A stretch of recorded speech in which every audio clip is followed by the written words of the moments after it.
보통 인간을 사회적 존재라고 이렇게 부릅니다. 사람과 동물이 다른 점은 사회적 활동으로 사회화를 이루느냐, 그렇지 않느냐, 이거에 따라서 나누게 됩니다. 어떤 동물은 함께 모여 삽니다. 집단으로 함께 삽니다. 하지만 그들은 본능적 생존을 하기 위한 그러한 집단 생활이죠. 그러나 인간은 사회 교류를 통해서 사회화를 이루고 문화를 만들어서 성장해 갑니다. 이게 다른 거예요. 육체적 진화를 갖다가 만드는 것이 아니라 문화적, 사회적 진화를 이루어 가게 됩니다. 인간이 스스로 자신을 알게 되는 것은 그냥 알게 되는 것이 아니라 사회 공동체 속에 있을 때의 자신을 갖다가 알게 되는 거예요. 그게 없으면 자신이 어떤 사람이 됩니까?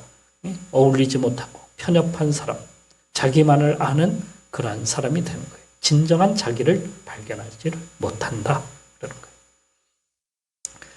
나르시시즘이란 병적 증세가 있습니다.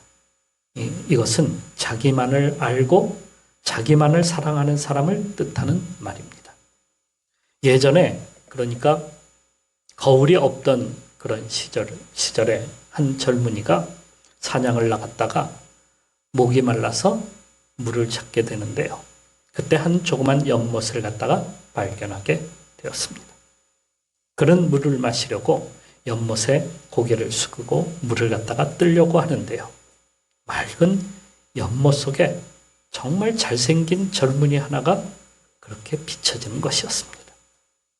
그는 물을 마시지 못하고 물에 비친 그 잘생긴 젊은이를 갖다가 바라보면서 감탄을 하게 됩니다. 세상에 저렇게 잘생긴 젊은이가 또 세상에 어디 있단 말이냐. 그는 그곳을 떠나지 못하고 계속해서 그곳을 바라보다가 그만 굶어 죽었다. 그래서 그 죽은 자리에서 피어난 것이 있는데 그게 뭐냐면 수선화입니다. 그 수선화의 꽃말은 나르시스라는 그러한 이름을 가지고 있죠. 남을 사랑하지 못하고 자기만을 바라보는 사람, 자기만을 사랑하는 나르시시즘 병에 걸린 그러한 사람들이 우리는 세상에 많이 볼 수 있습니다. 이 가운데는 그런 사람 없습니까? 그리스도인과는 정반대의 사람이에요. 어떤 것을 바라보느냐에 따라서 사람의 인생이 달라집니다. 무엇을 바라보고 사느냐에 따라서 말이에요. 맹자의 어머니도 그의 아들 맹자를 위해서 3번 이사를 했다고 그러죠. 그래서 거기에서 나온 말이 맹모 삼천지교라는 말이에요. 3번 이사를 해요. 자녀들에게 어떤 환경을 갖다가 주느냐에 따라서 그 자녀가 그것을 바라보고 살면서 인생이 달라지도록 만드는 것. 그게 참 중요한 것 아니겠습니까? 내가 어디에 속해 있고 또 어떤 사람을 만나느냐에 따라서 삶의 방향이 정해진다는 그러한 말씀입니다. 현재의 그 사람의 모습을 보게 되면 과거에 그 사람이 어떤 사람과 만났고 또 어떤 곳에 속해져 있었는지를 갖다가 알게 되는 것이죠. 그것에 따라서 지금 현재의 삶이 그렇게 변한 거예요. 젊을 때 조폭이나 범죄 집단에 있었던 사람은 평생 그게 걸림돌이 되는 거예요. 3살 버릇 80까지 간다는 말이 거기에서 나온 것 아니겠습니까? 1919년에 인도에서 한 마을의 주민이 늑대를 갖다가 쫓아가다가 그 어떤 동굴 속에 들어간 것을 보게 됐어요. 그래서 그 속에 들어가서 보니까 거기에 늑대 새끼 2마리가 있는 것을 보게 됐어요. 그런데 그 옆에 살아있는 2명의 여자아이를 또한 발견을 하게 되었습니다. 한 여자아이는 8살쯤 되었고 또 다른 여자아이는 2살쯤 되어 보이는 아이였습니다. 이 아이들이 늑대의 보살핌을 받으면서 지냈기 때문에 사람을 보자 반가워하는 것이 아니라 오히려 으르렁거리면서 달려들 기세를 하였습니다. 이 아이들은 늑대들처럼 말입니다. 햇빛을 싫어하였고 낮에는 쪼그려서 잠을 자고 밤이 되면 밖으로 나가서 활동을 하는 겁니다. 또한 채소는 먹지 않았고 오직 생고기만을 갖다가 먹으려 했고 밤이 되면 늑대들처럼 오 뭐 이런 소리 내는 거 있죠. 그렇게 울부짖는 소리를 냈습니다. 사람들은 이 아이들이 너무 불쌍하게 보여서 데리고 와서 사람들 속에 살게 하였는데요. 이미 늑대 아이가 되어버린 이 아이들이 과연 적응을 할 수 있었을까요? 2살 된 아이는 2년도 채 되지 못해서 죽고 말았습니다. 그리고 큰 아이는 17살까지 한 10여 세를 한 10살 정도에 발견했는데 17살까지 살았는데요. 사람의 모습을 갖추지 못하고 애쓰다 죽고 말았다고 합니다. 사람도 아니고 짐승도 아닌 모습으로 말입니다. 우리는 어떤 모습으로 살아가고 있습니까? 하나님은 이스라엘 백성들에게 그들을 아브라함을 주셔서 아브라함의 후손이라고 그렇게 부르셨어요. 그리고 오늘 본문의 말씀에 보니까 모든 믿는 사람들은 아브라함의 후손이 된다는 거예요. 과연 아브라함이 어떤 사람이길래 그렇게 말씀을 하고 있는 것일까요? 아브라함은 고향, 그의 아비 집을 떠났기 때문입니다. 하나님은 아브라함에게 너는 너의 고향과 친척과 아버지의 집을 떠나 내가 지시할 땅으로 가라 이렇게 말씀을 하셨죠. 창세기 12장 1절 말씀에 그렇게 쓰고 있습니다. 그러니까 그가 살던 곳에서 떠나라는 거예요. 그가 살던 곳은 어디입니까? 갈대아 우르라고 하는 큰 도시였어요. 그것은 당시 세계에서 오늘날 세계에서 말하는 뉴욕과 같은 그러한 엄청난 곳이었습니다. 문명이 일어나고 발전하면서 사람들은 도시로 다 모여들기 시작합니다. 그런 도시에 살던 아브라함에게 거길 떠나 내가 지시할 땅으로 가라 이렇게 말씀을 하셨습니다. 보통 사람들은 오히려 그런 도시로 몰려들고 있죠. 거기에서 출세하고 이름도 날리고 그리고 자식들에게 또한 그런 곳에서 교육을 시키면 미래가 보장된다고 이렇게 생각을 하니까 그리고 자손 대대로 그곳에 살면 부자로 살 수 있으니까 그런 곳으로 몰려드는 것이죠. 그런데 하나님께서 그것을 떠나라 이렇게 말씀하시다니요. 하나님이 실수하시는 것은 아닐까요?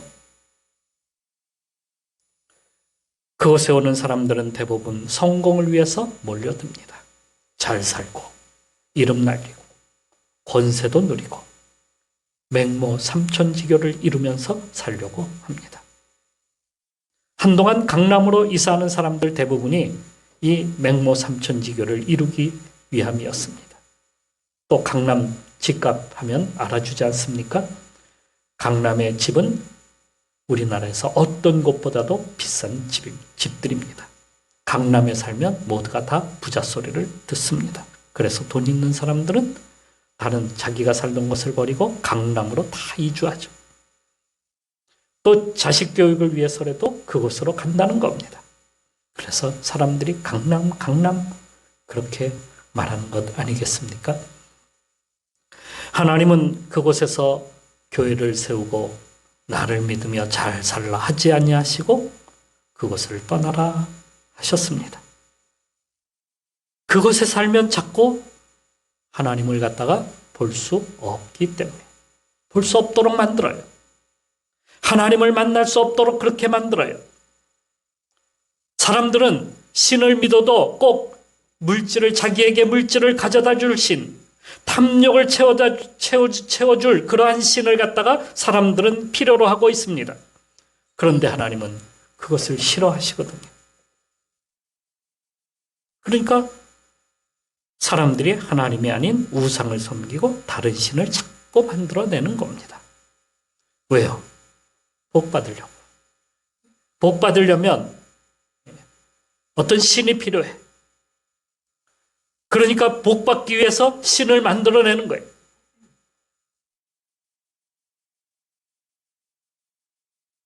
그것은 자기 탐욕을 갖다가 이루기 위함이죠. 잘 되기 위한, 자기가 잘 되기 위해서 신을 만듭니다. 그들이 믿는 신은 그래서 탐욕의 신입니다. 사람들이 탐욕의 우상을 쫓아가니까 탐욕에 가려서 하나님을 갖다가 볼 수 없게 되는 것이죠. 그러니까 요걸 제거해야, 요 탐욕을 제거해야 누가 보이는 겁니까? 하나님이 보이는데 사람들은 자꾸 탐욕을 갖다가 앞에다 두니까 하나님이 보이지 않는 거예요. 이것이 하나님께서 아브라함에게 그 탐욕의 땅에서 떠나라 라고 말씀하시는 것이 그런 이유이다 하는 것입니다. 그러니까 무엇을 바라보라는 거예요? 하나님을 바라보라는 거예요. 땅을 바라보지 말고 탐욕을 바라보지 말고 하나님을 바라보라. 이걸 위해서 하나님께서 아브라함을 부르신 거예요. 그러니까 하나님이 원하시는 뜻은 하나님 바라보기입니다. 세상 바라보기 전에 하나님을 먼저 바라보라. 아담과 하와에게 하나님은 선악과를 갖다가 보지 말고 하나님 보라고 하셨어요. 하나님이 만들어 놓으신 그 아름다운 세상. 그걸 보라고 하셨어요. 그런데 그들은 자꾸 어디에 마음이 가고 어디에 자꾸 눈길이 가는 겁니까? 선악과에 자꾸 눈길이 가고 마음이 자꾸 거기로 가는 거예요. 요걸 사탄은 놓치지 않고 달려들어서 그들을 갖다가 유혹을 하였습니다. 하나님처럼 된다는 거예요. 그걸 먹으면 하나님처럼 된다. 그걸 소유하면, 그걸 가지면 네가 하나님처럼 된다는 거예요. 요 말에 속아서 선악과를 먹고 말았습니다. 그러자 그들의 눈이 열렸어요. 세상이 다 보이는 것 같아요. 그런데 누가 안 보이는 거예요?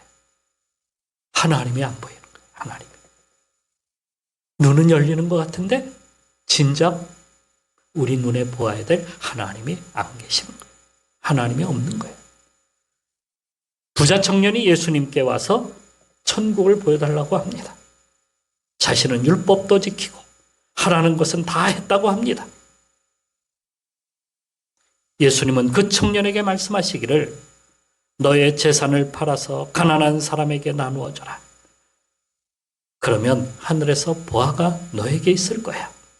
그리고 와서 나를 쫓으라. 이렇게 말씀을 하셨습니다. 하지만 청년은 재물을 갖다가 먼저 바라보았기 때문에 하나님을 볼 수 없었어요. 천국을 볼 수 없는 거예요. 부자가 천국에 들어가지 못하는 이유는 어디에 있습니까? 재물을 먼저 보니까 천국이 가려지는 거예요. 탐욕이 많으면 많을수록 더 어렵습니다. 하나님은 우리에게도 아브라함처럼 하나님 보기를 원하십니다. 그러기 위해서는 내 것이라고 하는 것, 갈대와 우루, 그 갈대와 우루를 내려놓아야 된다는 거예요. 내 주장, 내 고집, 내 욕심, 내 꿈조차도, 내 재물도 내려놓을 때에 진정으로 하나님이 보이는 거예요. 그걸 얻으려고 하나님을 갖다가 믿으면 보이지가 않는 거예요. 응답이 없어요. 내가 먼저 앞에 있는데, 내 생각이 먼저 앞에 있는데, 내 주장이 먼저 앞에 있는데, 내 꿈이 먼저 앞에 있는데 하나님이 보이겠어요? 아니, 안 보여. 모든 것을 내려놓을 때에 주님이 보인다는 사실을 우리는 알아야 합니다. 다음으로 아브라함은 하나님의 약속을 끝까지 믿었기 때문입니다. 하나님은 아브라함에게 너에게 자손을 주는데 얼만큼을 준다고 했어요? 하늘의 별과 같이 바다의 모래처럼 너에게 많게 그렇게 주겠다 약속하셨어요. 민족을 주시겠다고 약속하셨어요. 그때 그의 나이가 몇 살입니까? 75세였다고 성경은 말씀하고 있습니다. 75세이면 이미 늦은 것 아닙니까? 늦은 나이 아니에요. 이런 황당한 일이 어디 있습니까? 하나님이 약속을 주셔도 어떻게 왜 좀 젊을 때 주시지? 요때 다 늙어가지고 이제 갈 날이 얼마 안 남았는데 그때 주신단 말입니까? 이건 늦어도 이건 너무 늦은 거 아니에요? 이거 황당한 약속 아닙니까? 이런 걸 믿다니요. 이런 걸 약속이라고 하다니요. 되지도 않는 걸 믿다니. 이건 제정신입니까? 이렇게 말할 겁니다. 거기다가 아브라함에게는 많은 시련이 찾아왔습니다. 그의 가족들과 뿔뿔이 흩어져야만 했어요. 형제들과도 헤어져야만 했습니다. 그의 조카롯과도 헤어져야만 했어요. 아브라함은 그곳 갈대아 우르 땅을 떠나서 가나안 땅으로 들어간 겁니다. 가나안 땅은 돌산이에요. 큰 돌로 이루어진 산. 그리고 땅이야 봐야 모래 땅. 사람도 별로 다니지 않았어. 입이 마를 정도에. 말을 할 수가 없어요. 아브라함이 그곳에서 나그네를 만나면 잔치를 벌였다고 합니다. 얼마나 사람이 귀했어요. 갈대아 우르와는 정반대예요. 갈대아 우르에는 사람들이 차고 넘쳤어요. 롯이 떠난 후에는 더 외로웠습니다. 이게 지속되면 우울증까지 오는 거예요. 또 그가 거하던 땅에 기근이 들어서 이리저리 그는 옮겨 다녀야만 했어요. 기근을 피해서 이 땅으로 갔다가 저 땅으로 갔다가 사업도 하다가 조카롯과 불화 때문에 사업을 말아먹을 뻔하기도 했습니다. 가는 곳마다 그곳에 있는 그 통치자들, 그 권세자들로 인하여서 위협을 느꼈어요. 얼마나 위험했는지 자기의 아내를 갖다가 동생이라 이렇게 속일 정도로 위험했다는 거예요. 거기다가 99살 될 때까지 하나님께서는 가타부터 아무 말씀이 없어요. 75세의 하나님께서 내가 너에게 후손을 주겠다. 아들을 주겠다. 약속하셨는데 아니 99세가 되도록 어떻게 가타부터 무슨 말씀을 하셔야지 아무 말씀이 없는 거예요. 중간에 그래서 좀 잘못되는 바람에 말입니다. 모든 걸 하갈에게서 얻은 아들 이스마엘에게 다 돌아갈 뻔했어요.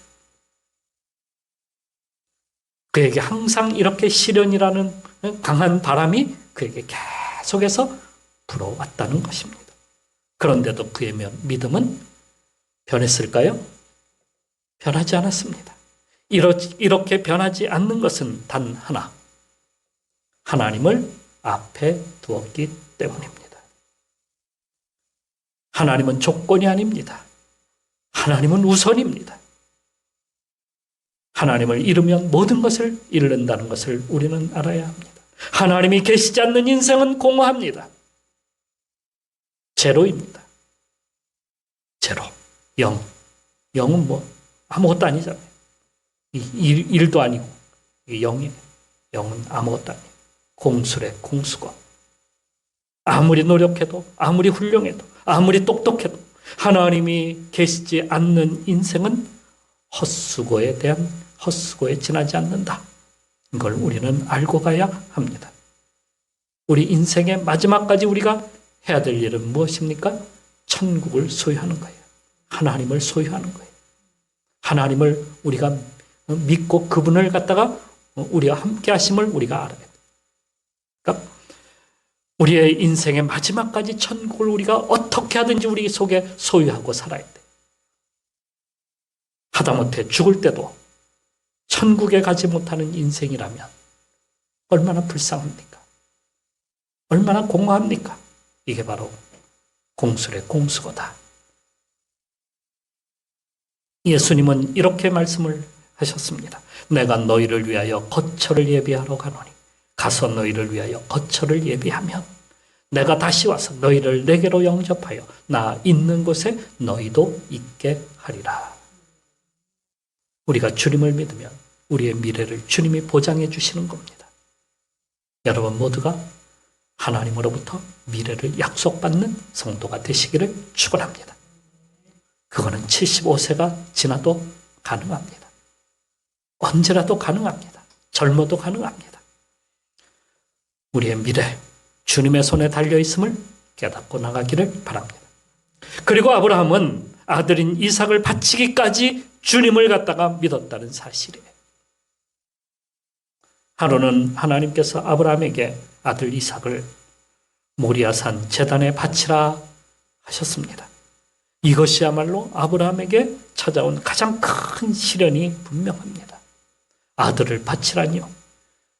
하나님이 주셨는데, 하나님이 99살에 그것도 다 늙어 빠져가지고 별별 일 없을 때에 주셨는데, 이제 내가 살 날이 얼마 남았다고 또 다시 가져가신단 말입니까? 걷어가신단 말입니까? 똑같은 시험이 욥에게 찾아왔습니다. 하나님은 그의 모든 재산을 걷어가셨습니다. 재산도 집도 자식도 다 걷어가셨어요. 또 욥의 몸에는 군데군데 종기가 나서 그로 인한 가려움으로 온종일 제 위에 앉아서 기왓장으로 몸을 갖다가 긁고 있어야만 했습니다. 우린 분명히 이렇게 말할 겁니다. 아니, 주실 때는 언제고 이제 뭐가 뒤틀려서 다 가져가신단 말입니까? 항의했을 것입니다. 그런데 히브리서에서는 이렇게 쓰고 있습니다. 그가 하나님이 능히 이삭을 죽은 자 가운데서 다시 살리실 줄로 생각한지라. 히브리서 11장 19절. 하나님이 능히 이삭을 죽은 자 가운데서 다시 살리실 줄을 생각한지라. 어떻게 이런 믿음을 가졌을까요? 그의 인생의 모든 것이 하나님이시에요. 십자가의 십자가를 바라보는 거예요. 하나님 없이는 다른 것을 생각하지 않는 거예요. 하나님은 우리의 한계를 넘으시는 분이십니다. 그것이 나를 만드시고 그분이 나에게 모든 것을 주시고 그분이 나를 세우신 겁니다. 그분이 나의 아들도 주셨고 그분이 가정도 튼튼하게 하셨어요. 그리고 우리를 갖다가 구원하셨습니다. 그런데 우리는 보통 우리 앞에 뭘 갖다 둡니까?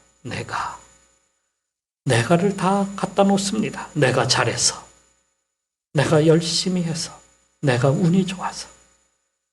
그런데 안 좋은 일이 생기면 하나님 때문에, 누구 때문에. 자꾸 이렇게 하니까 어떻게 됩니까? 자꾸 일은 꼬이게 되고 뒤틀리는 거예요. 그러니까 아브라함처럼 그런 생각을 전혀 하지 못하고 어려움만 오면은 그냥 주저앉는 거예요. 많은 사람이 예수 믿겠다고 왔지만 이런 한계에 부딪히니까 주저앉고 교회를 떠나고 신앙을 버리는 이유가 여기에 있습니다.